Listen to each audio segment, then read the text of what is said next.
সেই টেস্ট। আসসালামু আলাইকুম দর্শক, আজকে আপনাদের বিকালের নাস্তা হিসেবে পাস্তা বানিয়ে দেখাবো এবং খাবো খুব মজা করে।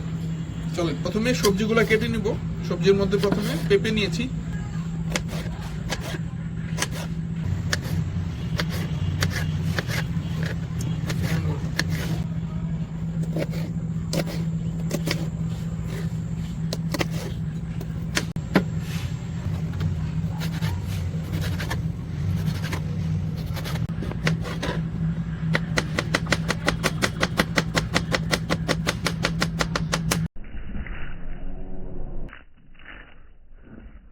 পাস্তাটা সেদ্ধ হওয়ার জন্য গরম পানি দিয়েছি, এখন একটু লবণ দিয়ে দিচ্ছি, সবজিগুলো ঢেলে দিচ্ছি। সবজিগুলোর পর এখন পাস্তাটা দিয়ে দিচ্ছি। মধ্যে 1 চামচ তেল দিলাম,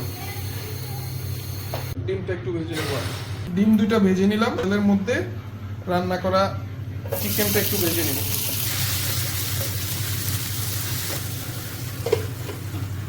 তার সিদ্ধ করা সবজিটা যেটা একসাথে ছিল সেটা ঢেলে দিচ্ছি। টমেটো সস দিয়ে দিলাম। এখন পাস্তা মশলাটা দিয়ে দিচ্ছি উপর থেকে। চিকেন ফ্রাই আর যে ডিমটা ভেজে নিয়েছিলাম সেটা দিয়ে দিচ্ছি। ধনিয়া পাতাটা দিয়ে দিচ্ছি। রেডি হয়ে গেছে আমার মজার পাস্তা। এখন টেস্ট করবার পালা। বিসমিল্লাহির রহমানির রহিম। সেই টেস্ট। Thank you.